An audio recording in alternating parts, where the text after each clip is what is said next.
I guess it is a little strange, he says, as if I'd answered. I think I should have a hat on, tied with a bow under my chin. I want, he says. I try not to lean forward. Yes? Yes, yes. What then? What does he want? But I won't give it away, this eagerness of mine. It's a bargaining session. Things are about to be exchanged. She who does not hesitate is lost.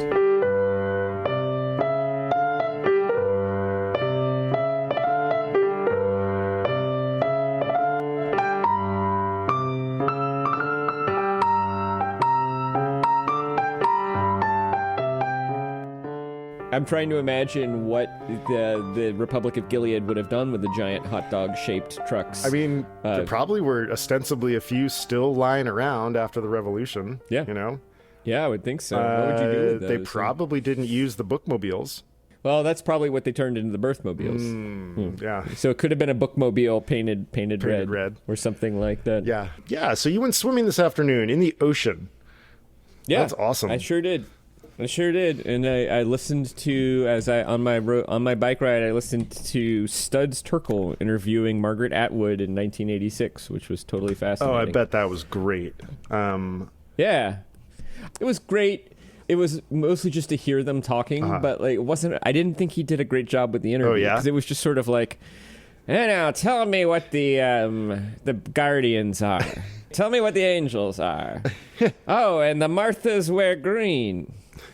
And she would answer the question, and she'd be like, yeah, and actually in Iran, like, women have to wear specific colors according to their thing. And he's like, once again, not a futuristic story, but now. That was like his real... That was Studs Terkel's big insight about this book, was that all of the elements existed in the present of 1986 or in the past of 1986 and not the future, which is true. But it started getting old, where he was like, once again, another element from your future book that takes place now. Was he trying to make a point? He was trying to make... I think he thought he was being very clever, that he had figured out that this book... But I think anybody who reads speculative fiction and science fiction knows that that's always true. That's the point. So, like, right. Yeah. So, but it struck me as, like, maybe he doesn't read a lot of books like this. It's not quite like Aldous Huxley, which was totally wild. And then Margaret Atwood sort of dutifully explains, actually, Orwell and Huxley also thought they were describing a world that was very similar to the world they were living in at the time. Fancy that. Through the power of figurative language and allusion and allegory. Good God. I mean, Studs Terkel is a great chronicler of the concrete. So maybe we can cut him a break. I agree with you. That doesn't sound like the best run interview, but maybe it's one of those. Maybe Studs Terkel just had like a terrible blind spot for the now. Or for science fiction. I mean, I think there's a certain intellectual, a public intellectual, who have a bias against speculative fiction or science fiction and assume that, this is sci-fi, it must be space laser alien adventure stories. And, there are a lot of space laser alien adventure stories out there, some of which also have important insight about now in the world we live in. But I think it's that quality we were talking about last time of a tendency to just sort of dismiss things due to category. And I think we're living in an age, because of writers like Margaret Atwood and Ursula Le Guin and Octavia Butler and Colson Whitehead, where it's harder for intellectuals and literary types to dismiss science fiction and speculative fiction than it once was. But I think there's still a version of that, in the world. So that's my explanation. But that might just be because I'm a little bit triggered by that that sort of dismissive attitude. So we tend to see our oppressor everywhere, even when it's not appropriate. Well, I think it is appropriate, like having lived in the world of the MFA and like that sort of like academic English place. Like I had this experience just recently. I shared like a clutch of poems with a friend who, and like, one of like the responses that you get in that situation that really makes you think like, oh, okay, I really got to go back to the drawing board, is like if you share a piece of writing with somebody and they kind of come back and they say, I really don't understand this genre. And like that, that makes me think, okay, I'm doing something wrong. Maybe, yeah. Or maybe you just picked the wrong reader, right? Sure, that's true too, but there is a real problem of poets writing poems for poets. Yeah. And I wonder if it's like a feature of the MFA workshop where like everybody has read a lot of stuff and there's like a really deep desire to try to not be trite or sentimental or repetitive or derivative. And so you spend a lot of your time sort of wandering down narrower and narrower corridors and being rewarded for it. And so it ends up being this very odd kind of like evolution, like a poorly selected evolution, like where the environment, in fact, actually selects against what might be more successful in the larger population. But anyway, I mean, all of this is to say is like, boo, Studs Terkel. Yeah, Chad Harbach, who we talked about last summer a little bit, and his novel, The Art of Fielding, has an essay that's worth checking out, the title of which is MFA v. NYC. NYC, in this case, referring to the big five publishers. And so it's essentially MFA versus publishing. And I kind of feel from time to time, like, with great respect to Chad Harbach, who's a great writer and seems like a pretty good guy, that maybe I would one day take a stab at writing an update of that essay called MFA v. NYC v. UMB. I love it. Yeah, let's. I think we can probably co-write that one. That would be a lot of fun. Because it's like, I don't care if you're trite. I don't care if you're repetitive. I mean, I do care if you're trite, but I don't care what you're not. Here's the thing. I don't worry. I don't care about whether you dodge Scylla or Charybdis. I just want you to get me there. Right. I just want you to make me feel something and tell me a story that I get absorbed in that has things to think about. And that's all I care about. And if you do it in a way that's very derivative of something, well, if it feels repetitive, it will be boring. But if it feels, I don't know, I was watching Rocky the other day, and then recently I watched On the Waterfront again. Yeah. And I was like, oh, there sure is a lot of On the Waterfront in Rocky. But it's a generation later. It looks different, and it is absorbing elements of that story, and that even that you have this sort of mumbly, sad, vulnerable character who makes his living beating up people for the mob and is a failed boxer. Like, they both start in the same place, but then they go in very different directions with that.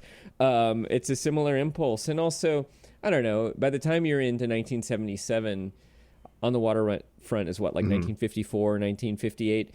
That's not that many years. It's only like 22 years. Yeah. But it's like it's 20 years. It's like another era of filmmaking that it's like, it almost feels like 1954 movies were as old-fashioned to Rocky as they are now. Do you know what I mean? Yeah. Like, I mean, there's like a huge change. When's Chinatown? Is Chinatown 1970? Is it that early? I think it is. I think it's like 72, 73 it's like or early, something like that. And I mean, I'd say like Chinatown, The Godfather, all in this sort of early 70s wave of like, you're in color, it's sort of epic, and, a kind of modern take on an old story, which Chinatown definitely is. Yeah, I mean, that's probably, I think you're probably right that, we can probably divide filmmaking into epochs more easily than, I don't know, maybe literature, because like there's so much technology that is going to divide stuff as it goes, so like color, yes. Makes a big difference. Huge difference. And widescreen. Yeah, exactly. The ability to actually shoot at night and not use day for night. Scoring, sound, and it's it's interesting. It'd be a really cool thing to track the sort of stylistic developments of prose in the 20th century alongside with technological developments of film and audio in the 20th century. I wonder what you would come up with. Yeah. I wonder if the 1970s are sort of like the 1880s through 90s, where it's sort of like basically the genre peaks, and it doesn't ever really get better than that. It maybe becomes more relevant. You can maybe write a novel that is as good for 2024 as War and Peace was for its time. Right. But that I don't, because I kind of feel like, I mean, there maybe are some formal innovations around first person. There are some formal innovations, but to me, really, even all the formal innovations of the 20th century are basically just like taking old elements and assembling them differently. Like we're gonna, like we were talking about a Visit from the Goon Squad, and you're like, there's a PowerPoint, there's a like journal entry, it's first person, it's second person, it's third person, and you're sort of like, it's an epistolary novel. It's like Dracula, I mean, and yes, it is new and it's fresh, and it's the idea that you would take a PowerPoint and turn that into a chapter isn't really any different than writing a chapter that's a bunch of telegrams in 1890. Yeah. It's just a different version of that. Yeah, so I'm curious if that's the case for filmmaking. And also, there's probably some novelists out there who would disagree with me, but I don't know. Yeah, sure, but I hear you. Like, it's like, I think what you said about grading a great novel for 2024, like, will it ever achieve the like grand general scope of Anna Karenina, or like the Brothers Karamazov or something like that, like something that is as pertinent now as it was when it was written. And I think part of it is that when we're talking about the great Russian novels, we're talking about Mark Twain, we're talking about Mary Shelley, we're talking about Charles Dickens. They are all basically, even Arthur Conan Doyle, I would argue, Bram Stoker, are all innovating form. And they're writing great novels, but they're also, all of the writers I just named have written a book that's nothing like a book that ever came before it. Right. And I think at a certain point, you can still innovate, but the innovations end up being sort of like different variations of a remix, I mean, okay, so Everything Everywhere All at Once is probably the most innovative film that I've seen in the last 10 years. The innovation, I think, comes really more from it's not a formal innovation. It's a narrative innovation. It is a unique story. Yeah. It would be just as innovative if it were a short story, right? Or a short novel, I think. We are talking about Margaret Atwood's 1985. 1986. Okay, 1986 novel, The Handmaid's Tale. Where we are introduced really quickly to Offred, our main character. That is not her real name. Her real name is June. We pick up pretty quickly that she is in what she calls reduced circumstances. I don't know if I've ever read a book where words like circumstances begin to take on such a powerful and important weight. So the United States is gone, and we know that there are rebels kind of scattered around the country, but really the particulars of however we got here are not really the point. We get a lot of some of now, some of June's previous existence. She either was married or was in a relationship with a man named Luke. They had a daughter, but something has happened where she has been separated from Luke, separated from her daughter, and now she is a handmaid who lives with a commander and his wife. There are also a few supporting characters who are named Marthas, but their real names are Rita and Cora. And there is another man named Nick who seems to live in the house as a kind of manservant or driver or chauffeur. But we slowly come to realize that procreation and birth has gotten incredibly difficult. We learn a little bit about why later on.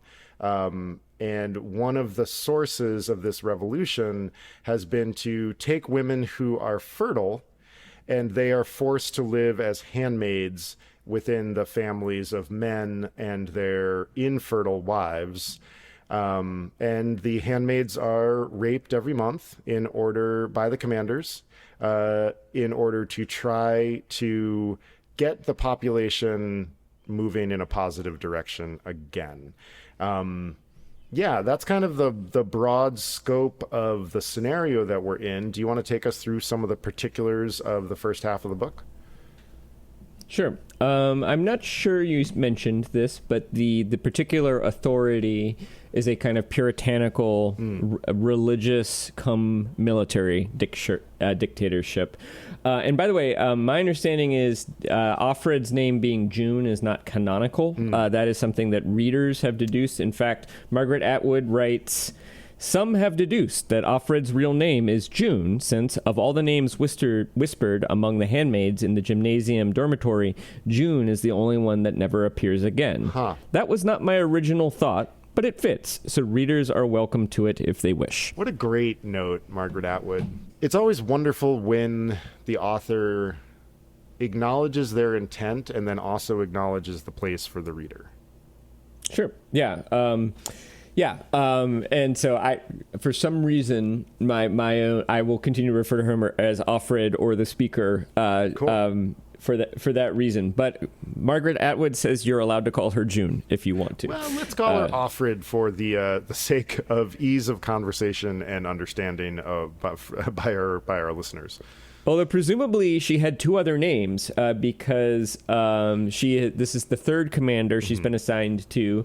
When you use the word rape, even Offred is unsure of whether that's the entirely the correct word, because she has made a choice to be a handmaid, and a handmaid's role is to bear children who will be raised by the man of the house, the commander, and the woman of the house as their child. And in fact, the sacrament, the sexual event, involves Offred laying on the bed, but the actual wife of the commander also laying on the bed, Offred kind of having her head on her belly, and then the commander sort of mounting both of them in what sounds like the least... Well, some people might enjoy it, but to me, sounds like the least stimulating sexual experience I could imagine for anybody. There's some other stuff that happens. Not much happens in the way of plot in the first half of the book. We're really just getting acquainted to Offred's circumstances, and there's a lot of flashback. There's flashback to maybe a year or two earlier when Offred was in this, they call it the Red Center, the re-education center, where she and her fellow handmaids were being trained and re-educated by the aunts about their new role, sort of learning... look, you don't have any choice, and you have to do what we tell you. However, if you can submit to that and accept it, things aren't that bad, because you're not going to be raped, at least not by strangers, because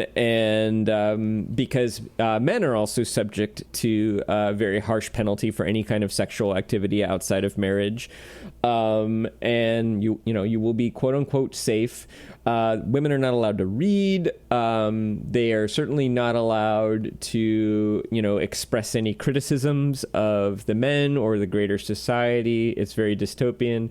Offred does get to wander around, and she and another handmaid named of Glen often walk by the wall of Harvard University, the former wall, where there are public executions. And also the secret police, the guardians or the angels, the guardians. Oh, the eyes. Have the eyes. Eyes. Yes, the eyes are the There's a little it's not totally clear, the guardians and the angels, but the eyes are very obviously the secret police. Guardians are like normal police. Angels are the military, but they're sometimes around too. And then the eyes are the secret police, and they're headquartered in the old Harvard Library. Quite ironic.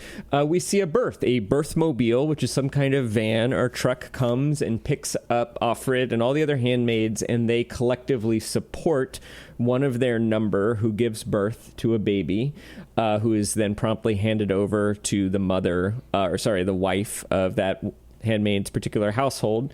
We hear kind of through an interesting sort of third-degree rumor mill of the escape of Moira, who is Offred's friend and one of the women who was re-educated, who basically kidnaps a aunt, takes her cattle prod from her, threatens to shock her with it, ties her up, and escapes disguised as an aunt, who kind of look like, I forget what they wear. The women are all color-coded. The aunts wear brown, I believe. Okay.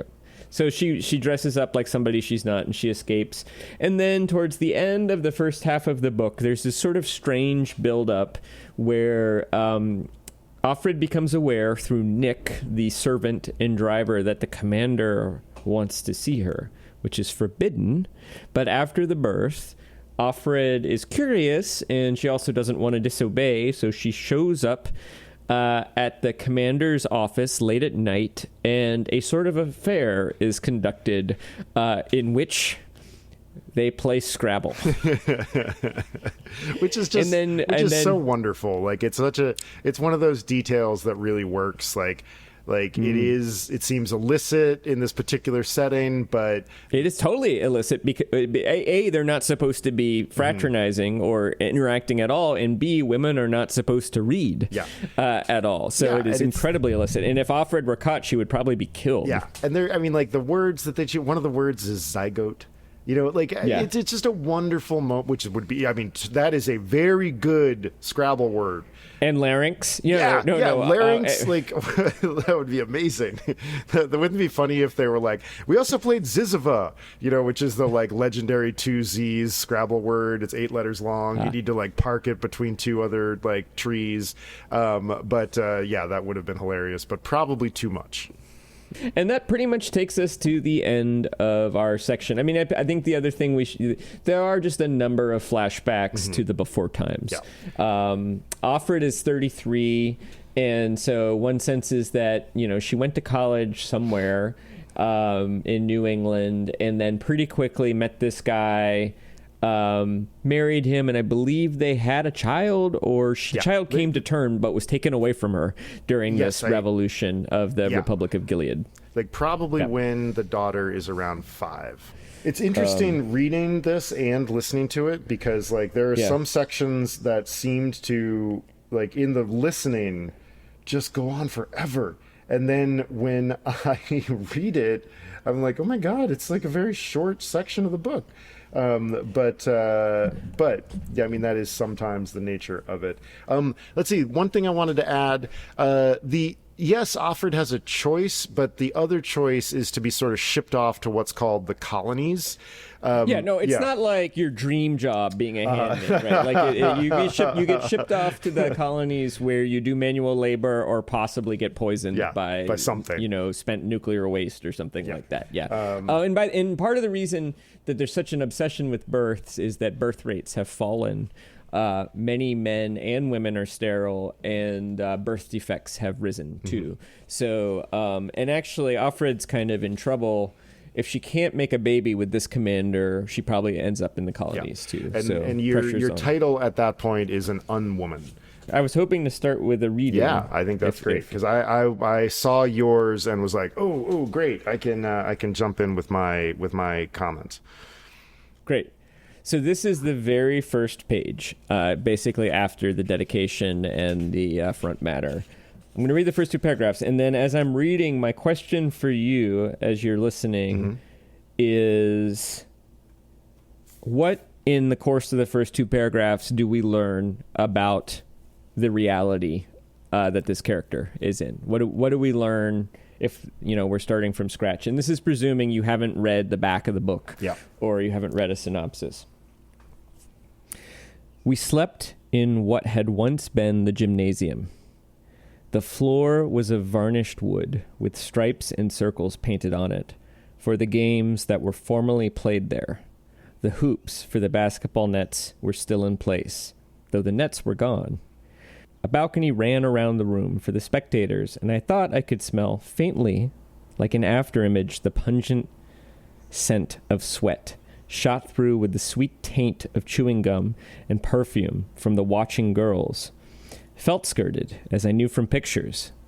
Later in miniskirts, then pants, then in one earring, spiky green streaked hair. Dances would have been held there. The music lingered, a palimpsest of unheard sound, style upon style, an undercurrent of drums, a forlorn wail, garlands made of tissue paper flowers, cardboard devils, a revolving ball of mirrors, powdering the dancers with a snow of light.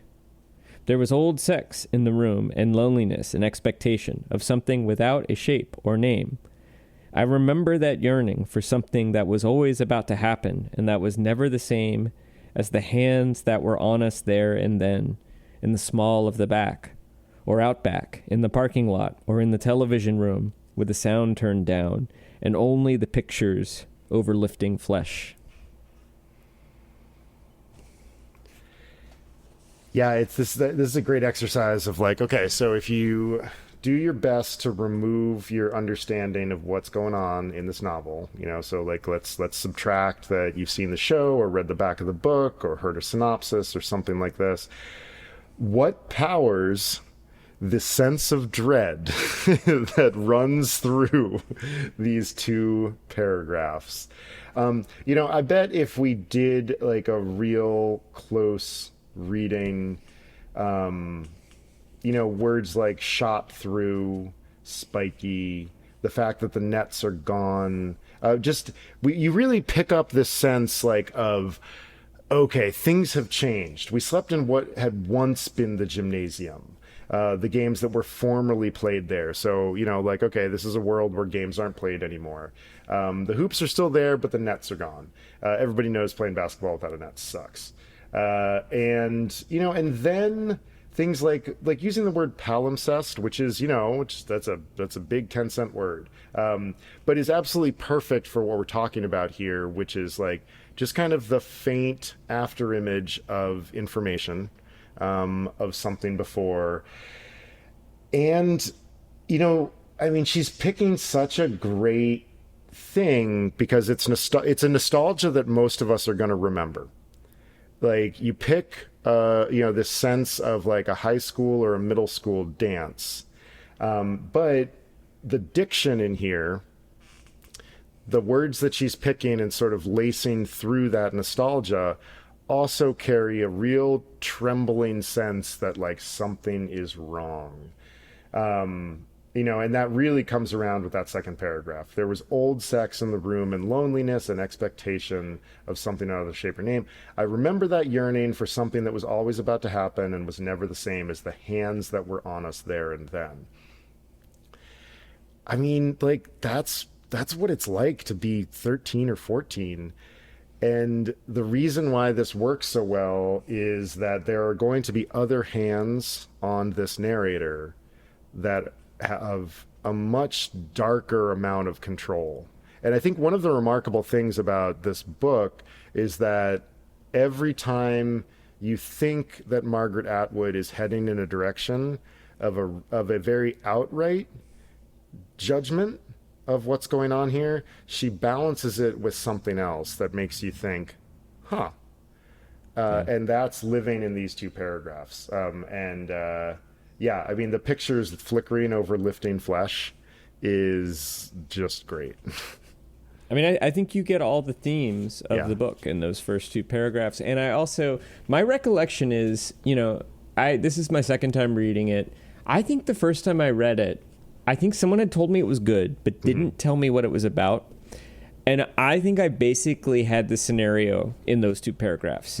Like, I think the other thing I had to work with was The Handmaid's Tale. So I was like, oh, this is a handmaid. What's a handmaid? And she never comes out and says they're not having sex anymore.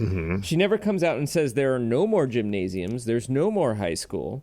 We just know that this particular building is not a gymnasium. However, when do you sleep in a gymnasium? In a disaster.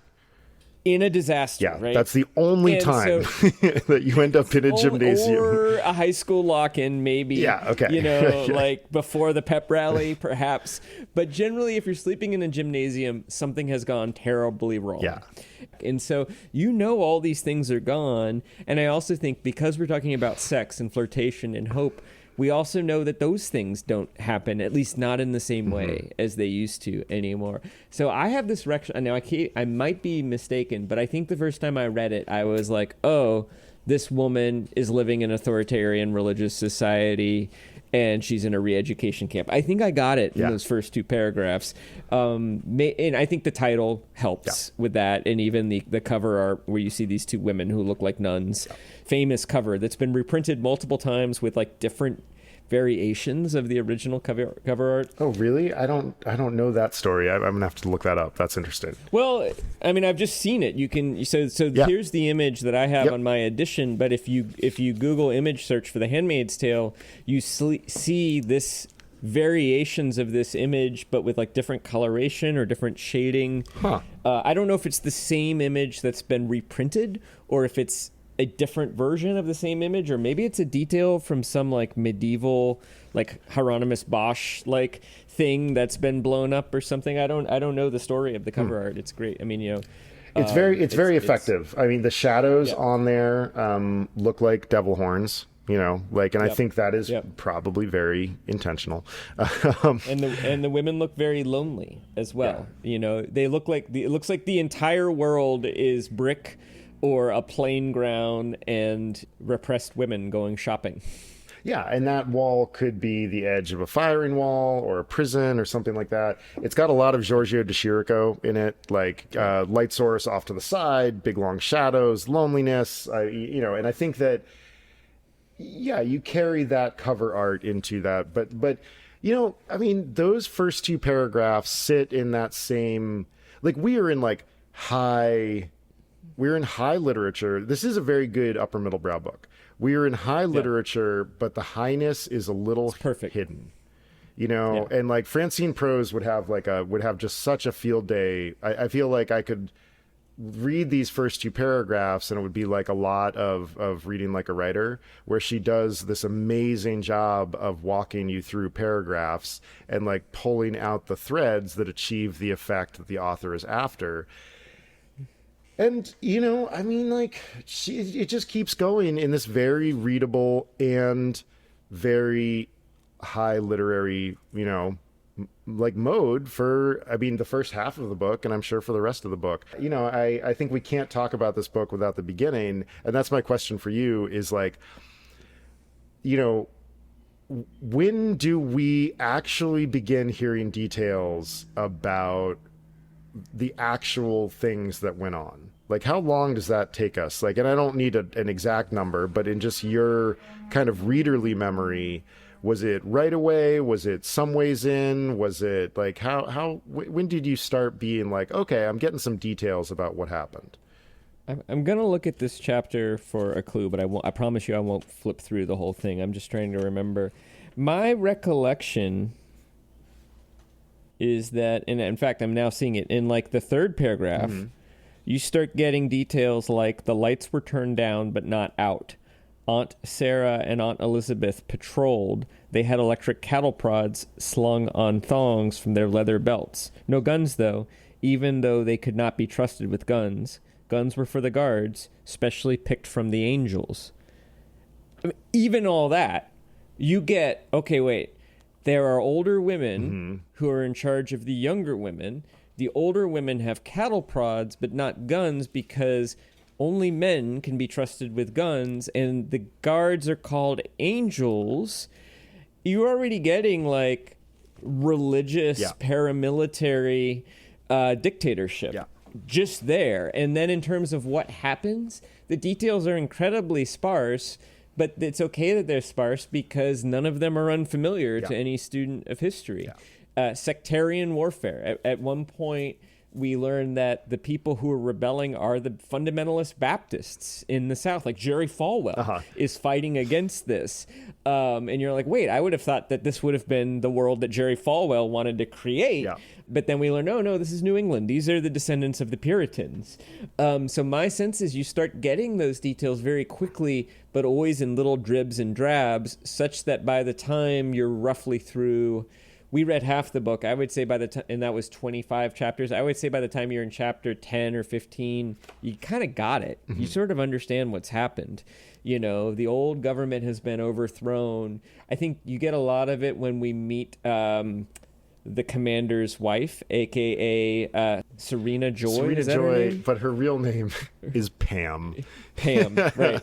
And Serena Joy is kind of like Tammy Faye Baker, although I will say that Tammy Faye Baker is a much actually nicer person in real life. But she has some of this. She was a sort of like Sunday afternoon TV star singer who wore too much makeup, who then is converted into a wife who has to stay at home. At one point, in Margaret Atwood talking about this book often enjoys the irony, because there were a number of women in the mid-'80s when the book was written who were powerful women, like, say, maybe not Tammy Faye Baker, but other famous preacher wives, or even Margaret Thatcher, who say, a woman's place is in the house, but not me, because, you know, I'm a prime minister, or I'm a celebrity. But in general, a woman's place in the house. And Margaret Atwood sort of, I feel like there's a little bit of Schadenfreude, which is sort of like, you know what would happen if your way took over, bitch. Like, you would end up in the house, just like Serena Joy. But even with her, you get the sense of like, oh, there was some kind of religious revolution. We get the sense of sectarian warfare. And it comes out in these little dribbles and drabs. I don't know that you ever get a expository chapter. I don't know that you ever get a, you know, like timeline. It's usually sort of either tucked in dialogue, or it's tucked in some sort of memory that's triggered by something Offred notices on one of her tasks. So she's walking along and she sees the hanged bodies, and we learned that these men are people who were killed, hanged by the religious authority because they committed abortions, you know, in the before times. And, you know, that's it. And it often these moments are very organic. There's a story that's being told, and little details of the story trigger these little bits of exposition. And as a true craftsperson, often the exposition is in dialogue that is also serving so many other narrative purposes in addition to exposition, which is always, you know, that's the best form of exposition in a masterful novel. And to me, and I find the writing incredibly sparse. Like, we're just very much in Offred's internality, and she's doing very mundane things like going and talking to the cook, going and buying some groceries, going for a walk. And in the course of all these things, we see what she sees, we hear her thoughts, we reflect upon her thoughts, and very quickly we have the world. At least that was my experience. I mean, my total softball, like, rhetorical question was like, after reading this, like, what does it do to your sense of like providing exposition in the work that, you know, we do? Like, you know, because like, I mean, you read this and you're like, okay, she's starting in the middle of things. Like, she's starting in media res, but she's also not, because she's just picking up where Offred starts talking. And it kind of doesn't matter that it's in the middle of things. Like, we're just dropped wholesale into this created world. And then she does such an amazing job of creating the world, like spiraling out from Offred, that you never really need exposition. I mean, I guess like the closest you get to some expository passages are the sections about Offred's mother, which Yep. are to my... But those are memories. Right, yeah, exactly. They're scenes. Yeah. They're dialogic. Yeah. They're not like Offred had a mother who was part of the 1960s feminist movement. Suddenly I thought of my mother. And, Right. It's always like my mom. I saw a picture of my mom with a sign that said "Take Back the Night," and then my husband would tease her and say, there are some differences between women and men, and she would get all riled up and said, "You kids have no idea what it was like. You had no idea. We had to fight for just the fact that your husband is cooking a meal. We had to fight for you're immediately." And actually, one of the great writing tips that I got, I think this was from the great screenwriter who would do those famous workshops, screenwriting coach, Robert McGee, I think is his name. Okay. He's depicted by Brian Cox in the movie Adaptation. If you've ever yes, okay. So that guy, Got it. know who I'm talking Yes. about. Okay, so that guy, one of his tips is if you've got to do exposition, always make it. Try to make an exposition an attack. Mm-hmm. Like, Chris Bagg, you have no idea how long it took for me to get this RE20 microphone plugged into my audio interface that's a Scarlett 2.0i and get it working. Because that particular model takes 25 minutes to get working, and you have no idea about it. You're so naive, right? Like, that was, that's a hackish version. It's great. But there's a little bit of this, Ship it. right? Like... Yeah, exactly. Make exposition attack. Yeah. Or make exposition scolding. Mm-hmm. Make it be a moment where one character is frustrated by a character's lack of information. Another great example I was thinking of recently is often if you really want to do exposition, create a situation where a character has to explain things to a child. So there's a moment, I think... Was it that movie with Steve Carell where the family goes on a road trip in a van or something Little like Miss that? Sunshine. Does that ring a bell? Yeah, and there's a moment where that character comes to the family dinner and he's sad, and then everybody's pretending that he's fine, and like the daughter says, "Why are you sad?" And then he says, "Because my wife left me and I quit my job and I tried to kill myself and it didn't work and I have nothing left to do with my life." He gives the whole this is why the character is sad, and it makes no sense except for they built a funny scene where everybody's not talking about the thing that's on everybody's mind. The child asks the question, so you get this dramatic moment, but then you're able to do pure exposition in that moment too, because a child asks the question. We're getting on a digression here, but my sense is all the exposition is dribbled out in these little bits, and they're all organic to the story, and they're all serving multiple purposes. Yeah, I think like something you said about put it in an attack is such a great way to talk about this book, because now everything is an attack, or could be an attack, or could be. Look at somebody wrong, say something wrong, talk to your shopping partner incorrectly. Everything is suddenly possibly a death warrant, and so the language has to be so controlled. And because of that, these characters' internalities are brimming over. Offred wants so badly. She's hungering for touch, but she knows that if she sort of tries to touch one of the Marthas, that could be a real problem. Nick comes and kisses her, and it's the scene that's very very warm because she has been so... Everything is tamped down, and in those scenarios, exposition can't help but leak out. It's just such an amazing writerly compression that she sort of allows the setting to do the work for her, which is just fucking brilliant. Way to go! Yeah. This book is such a great. It's a great book, and it's a great handbook on craft.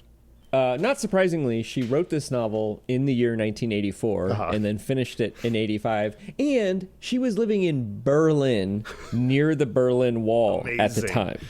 And she also, for whatever reason, maybe because she was Canadian and she was an academic, visited a number of Iron Curtain countries at the time, too. And yeah, even that scene you're talking about with the shopping partner, that's where you get that sectarian war, because they're trying to say things to each other that are completely bland, so neither of them will rat the other one out to the secret police. Yeah. So what they talk about is the wars that the Republic of Gilead is engaging in right now. And you get a lot of exposition from that, but you also get, every time of Glenn says something, it is Offred's task to say something correct and bland in response. So you also get, Offglenn says something like, "We won another victory yesterday.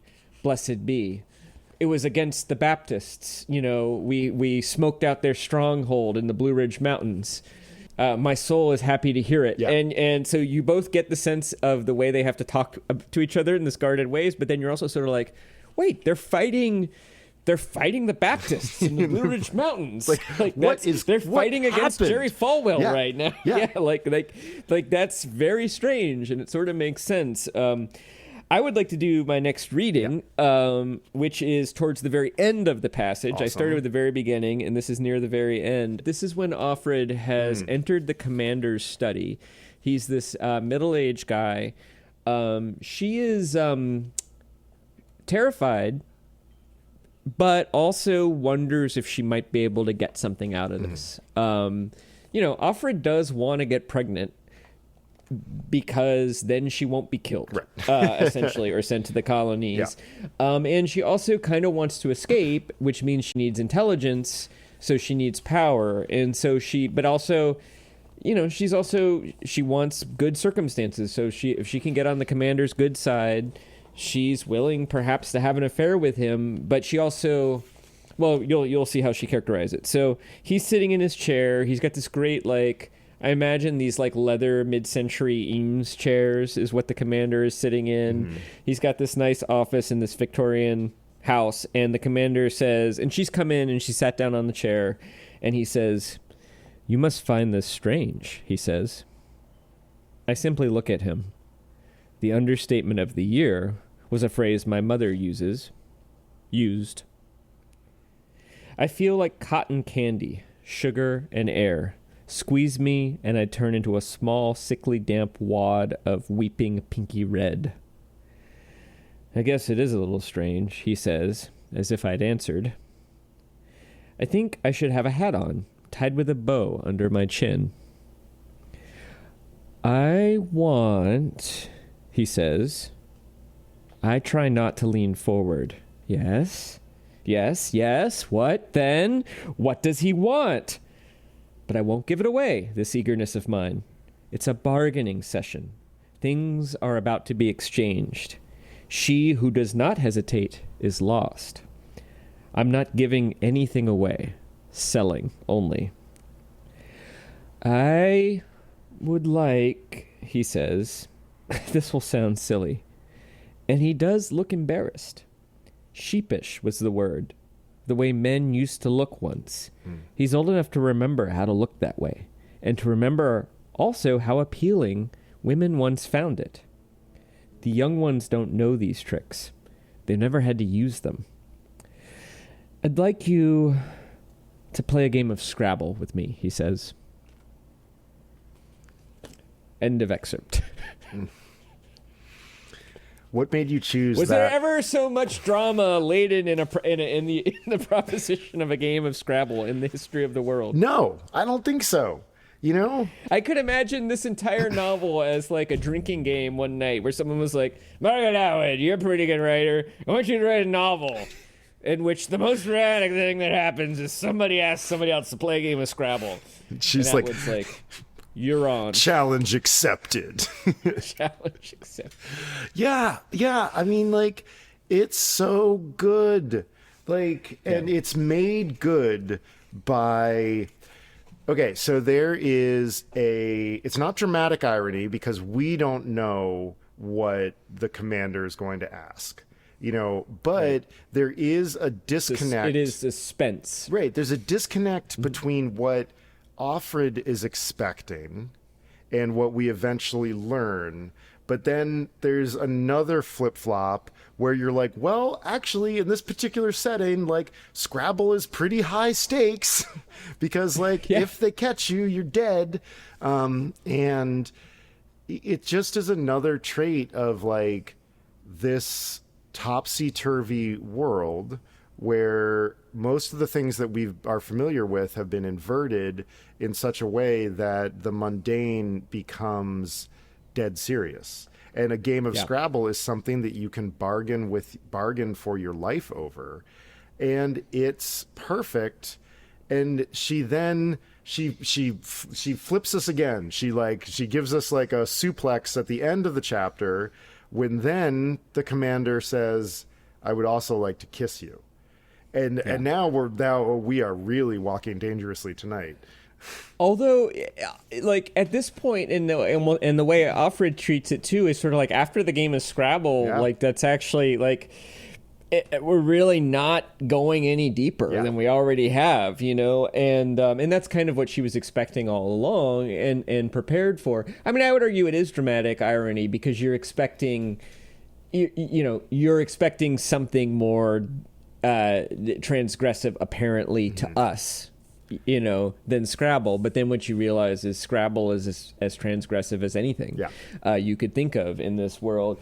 And I think the other thing I really admire about it that I noticed just now is that there's actually there's two layers of subtext because there's the conversation they're having, right? You know, you must find this strange. I simply look at him. So he's saying things, she's saying things back, but then there's the thoughts that she's having as she's saying them. But then there's another layer of subtext which Offred always has, which she's remembering the past as well. So it's like the understatement of the year was a phrase my mother used.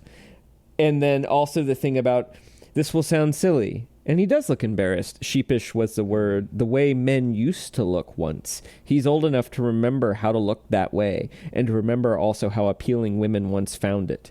The young ones don't know those tricks. Like, Offred can never turn off the part of her that's comparing the present to her past and sort of mourning it, but also analyzing it at all times. She's always doing that. And I think that's part of how you get the world so quickly is because, like, every third sentence is some version of Offred comparing the past to the present. And that is the mechanism of that's the mechanism that authoritarianism fights against. So in authoritarianism, everything is the same. Nothing has ever changed. Like, this is the way that things always have been and always will be.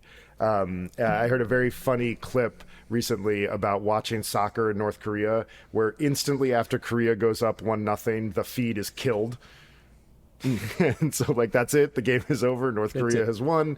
And the way that Margaret Atwood makes use of that is to have this constant memory stream of Offred's. And that's where we get the exposition from. And that's the tension between Gilead, which is supposed to be, this is the way things always were. We have this way of talking, everything like that, even though it's only a few years old, versus her inability to stop remembering. Because memory is the thing that can fight against authoritarianism.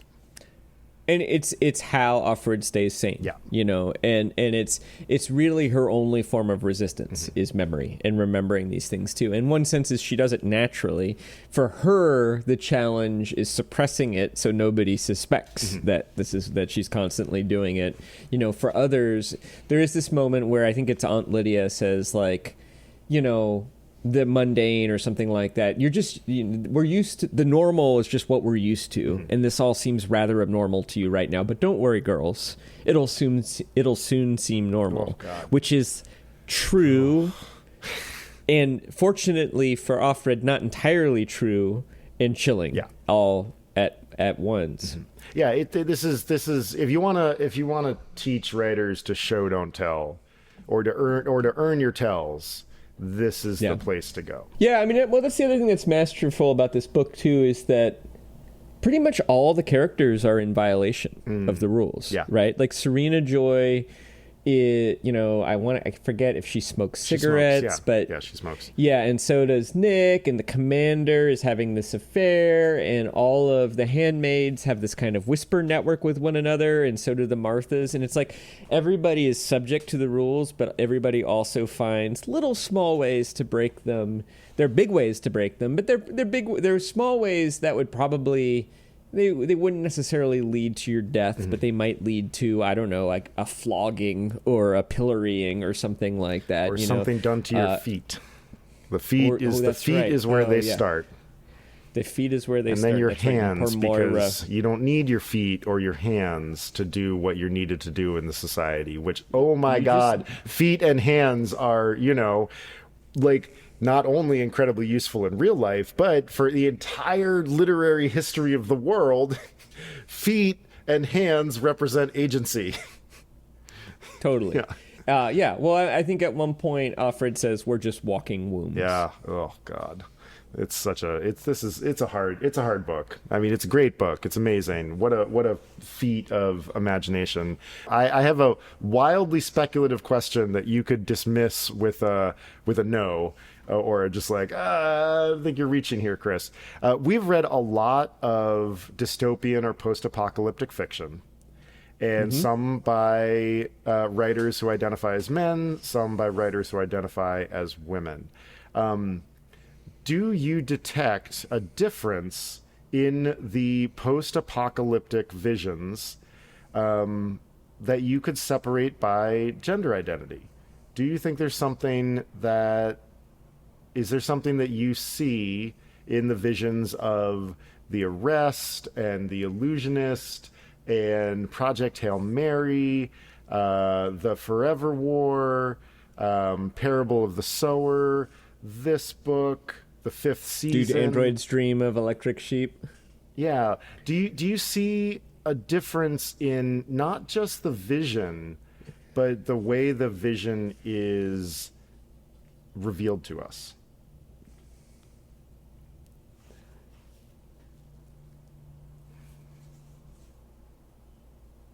I can't say that I do. I think if, let's say it were just, say, Snow Crash and Project Hail Mary, I would say yes, for sure. Yeah. But then you throw in The Arrest. Yeah. And this book feels a lot like The Arrest to me. Yes. That's dribbled out in little pieces. There is I would say maybe you could argue that the men have a little more fascination with the technology, but really I feel like Lethem is kind of an exception. The technology figures into it, but only a little bit. That Lethem is just as much concerned with social structure, it's the social. And even I would even say that even though Snow Crash is full of technology, at its heart, it's still fascinated with social structure. And that's the most interesting thing. The fact that, in a way, there's a lot I could see in common between Snow Crash and this novel, because you essentially take an ideology. In the case of Snow Crash, it would be kind of like capitalist libertarianism. And in the case of this book, it's sort of anti-feminist puritanicalism. And you just take them through to their extremes. Yeah. So no, I don't sense that. I think that this book's consciousness of race is rather diminished, which makes sense since Margaret Atwood was from Canada, which does have racism important to Canada, but in different ways than it would be for somebody like Octavia Butler. Yeah. There's a reason that the Underground Railroad led to Canada. Right. And that's not to say that Canada is a racial utopia by any means, and I can point to many, many examples in which that's not true. It just plays out differently there. So no, I don't detect that. I suspect if you were to curate a different group of men and women authors, you might start seeing some patterns. Maybe the technology thing, but I even think for the men, the technology in both cases is sort of a trapping. Well, Stevenson, it is actually pretty fundamental. But it's fundamental insofar as you couldn't tell the story that he's trying to tell without it. Like, that's the thing. It's not put on in any way. And the blue streak is technology, but really it's just a metaphor. Yeah. It could just as easily be like, you could, if it were a fantasy novel, it could be a magical Oliphant. Dragon. Exactly. And it is Smaug, the dragon. So I don't have an answer for you either. I started thinking of, and I think it kind of came from that passage in The Bluest Eye where I was like, hey, I want you to read this for mechanisms of control. And it got me thinking that, like, if your body is being controlled in this manner, like, does your post-apocalyptic setting, does it have a little bit more zip to it? Like, it had this, like, I was just really thinking about, like, well, gosh, like, and then it had me thinking about, all right, most of the male post-apocalyptic ideas are really about, like, journey and return. There's this, like, going out and coming back. And I don't think that it makes them lesser in any way, and that's not what I'm after here, an idea of a lesser or a greater, but maybe like there's like a different perspective that I think is interesting.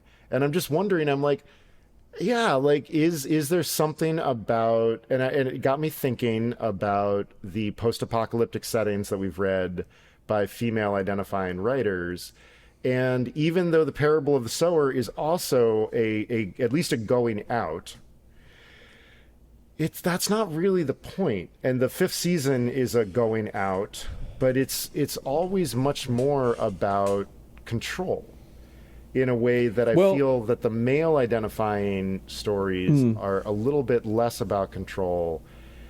And I can't really think about a dystopia that's worse than one that takes agency away from an entire group of people. And just got me thinking about, like, the impact of different perspectives of post-apocalyptic literature. But it could be, I think this is a more research is necessary question. Yeah, it's an interesting hypothesis. Based on what you just articulated, I would say there's kind of two post-apocalyptic or dystopian directions. One is you can go to greater freedom but greater want, and the other is you can go to greater authority but less freedom. So, Offred at the moment is not in danger of starving. Yeah. This story is about social control.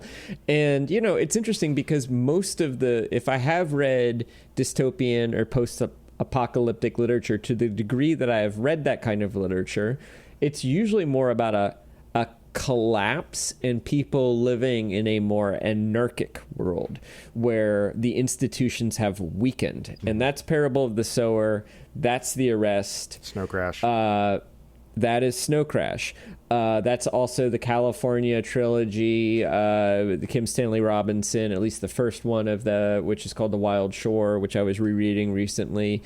That's quite a few, and even to the point where we have this term, post-apocalyptic pastoral, which is set in the community that is rediscovering sort of like 19th century technology and growing, struggling with growing food and raising hogs and things like that. There's all these sort of tropes of kind of like farming in the future after the collapse.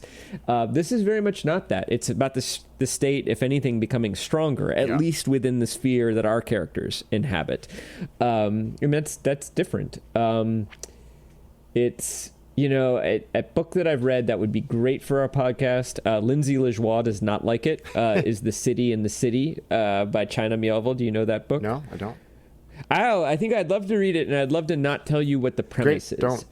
Because Lindsay doesn't like it for the same reason she didn't like Neuromancer, which is that the premise was too puzzling to puzzle out.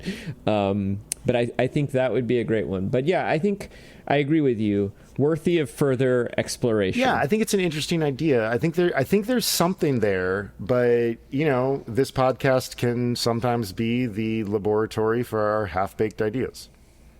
Yeah. Well, let's keep paying attention. I imagine we'll read more. Oh yeah. Post-apocalyptic. I did have another question, but I'm happy to skip it. I'd be ready to go to trivia. Yeah, we've had a fruitful discussion. I went first last time, so you are up. Okay. Margaret Atwood has an ancestor named Mary Webster, who Atwood has said inspired elements of this novel, The Handmaid's Tale. The family legend had it that Mary either A, operated a station on the Underground Railroad at Radcliffe College in Cambridge, where she was employed and she would disguise freedom seekers as domestic workers while arranging their passage to the Canadian border, which would sometimes take a few weeks. B, the legend has it that Mary was the first woman to apply to Harvard University in 1847 before they accepted women, and in fact, they did not accept her. Or C, the legend in the family has it that Mary Webster was hung by the Puritans in Massachusetts as a witch in the early 1700s, but survived the hanging. Oh, God. Wow. Survived the hanging? It's easy to louse up a hanging. There's some complicated knotcraft involved. What do you get? Like, what happens if you survive a hanging? Do you get like a free pass? Like, what? Like, they're like, oh shit, okay, we don't get to do it again for a year. Yeah, well, all right, go. You're not a witch. You survived the hanging. Maybe so. Maybe that's how it works. Yeah, although I would think that a witch would be more likely to survive a hanging if they had magical powers granted by the devil. Yeah, but like that's the kind of logic that really doesn't show up in these kinds of circumstances. Well, we prayed beforehand and we said, Lord, if this woman is innocent, send your angel down to louse up the hanging. Yep, there you go. I'm going to go with A. Operated a station on the Underground Railroad at Radcliffe College. No, it is C. Mary Webster, legend has it, was hung by the Puritans in Massachusetts as a witch in the early 1700s, but survived. Margaret Atwood has a poem called something like Half Hung Mary, which she wrote about this legend. Jesus. Wouldn't it be half hanged Mary? It could be Half Hanged Mary. God damn it, that was my logic. By the way, did you love the passage about lie and lay in this book? Yes, yes, I did. Finally! Yeah, I was like, somebody sees me! I was so happy. It was like Margaret Atwood wrote a passage about I almost between lie and lay, specifically for Chris Bagg. I almost rode off the goddamn road. I was like, what's next? On the next page, is Offred going to correct somebody for saying I feel nauseous? And at that point, I would, I don't know. Is Margaret Atwood still alive? I hope she is. I think she is. She is. Yeah. Yes, she is. She is old. Yeah, I know we lost one of them recently. I know Le Guin died recently. Lost Le Guin, yeah, Ursula Le Guin died recently. Margaret Atwood is still with us. Okay. Yeah. Which George Orwell work did Margaret Atwood read in the late 1940s when she was not yet 10 years old? Was it A, 1984, which had just come out, B, Animal Farm, which was a few years before 1984, or C, Homage to Catalonia, George Orwell's account of fighting in the Spanish Civil War? Those would all be rather precocious books for, would you say, a 10-year-old? She was almost 10. This is one of those, like, Vincini traps from The Princess Bride, where it's like, of course, the obvious answer is 1984, and so you're thinking that I must be thinking that it cannot be that, but that, of course, it must be that. Since you're thinking that I'm thinking it must not be that, but aha! I have outsmarted you, foreign. Never get involved in a land war in Asia, but slightly less well known is this. And then Jesse Dukes falls to the floor poisoned by iocane powder, which has somehow has no smell your or microphone. taste. Man, for some reason, even though 1984 is obviously the perfect choice, and she wrote this. She has talked about George Orwell and Aldous Huxley. She's very familiar with 1984 and Brave New World. I think she acknowledges the DNA of those books in this book. And she wrote the book in 1984. But somehow I just could sort of imagine a little girl reading Animal Farm. It's basically like Charlotte's Web for socialists. So I'm going to go with Animal Farm. You are correct. Great job. Neither of us have gotten Vinzini right. survives. No, Vinzini survives. Wesley dies. Is that his name? Vinzini? Is that his name? Yeah, Vicini. Okay. Yeah. Yes, this is great. She said, I just thought the pigs were so mean. They were. I know. I love it. It's just like such a perfectly like almost 10 thing to say. As like you can just imagine this like confused like 10-year-old just kind of like paging through Animal Farm in kind of horror, as if somebody had like swapped the children's books at the bedside. You know, I read 1984. I think I was 16. Yeah. And I don't know, maybe I was a little bit of a naive reader, but I was like, until like the final 3 pages, I was really like, surely they're going to get away, right? They're going to escape. And like, it messed me up. Like, I remember being like shaken up and sort of pallid for several days when I read that final scene with the rats and everything. Yeah. And I won't tell you what happens, but dear reader, but it is not a happy ending. Of course, that was the point. And he was making a point about both the necessity and the futility of standing up to an oppressive society like that. It was a bright, clear day in April, and the clocks were striking 13. Yes. What a motherfucker of a first sentence. Great first sentence. Well, what's next? What's next is the second half of this book, Hooray! The Handmaid's Tale, part 2. Well, Upper Middle Brow is a small point production. Chris Bagg and Jesse Dukes are the guardians and the angels. Music is by Ben Pajak and Jesse Dukes. Design and website by Chris Bagg. You can learn more about us and find our listener survey at uppermiddlebrow.com. Please, it's still there. We want to know what you think about the show. And please review us in your podcast app. It really does help other people find us. You can also, if you want to tell us everything that we are, quote, wrong about, you can email hello@uppermiddlebrow.com or jpd@uppermiddlebrow.com or bag with 2 G's and no R at uppermiddlebrow.com and no S. Nope. It's the other day I heard you Chris tell somebody. Braggs. Oh my God, that would be like if my name were a sentence about my pretension. Oh, good Lord. I heard you tell somebody the other day, people always add an R, and I was like, Chris Barg? Chris Barg? Chris Barg. I was... Chris Urbag? Like, I was like, I finally figured out what you meant, Chris but I was Barg. like, Bagger? Oh my God, no, brag, yeah, it's like... Oh, wonderful. I do like the sort of Brent Favre, like a Chris Bag. The greatest existentialist writer of the 21st century, Chris Bag. Yeah. I never thought about my name as a pretentious sentence, Chris Braggs. That one has just come to me. And as a reminder, Chris Bragg, Chris Bagg, Chris Bags, and I are all writers and editors and can help you with your writing, podcast, or editing project. You can see some of our portfolios and learn how to spell our names and more at our respective websites, chrisbagg.com and jessedukes.com. That's CHRISBAGG.com and JESSEDUKES noI.com. Good night.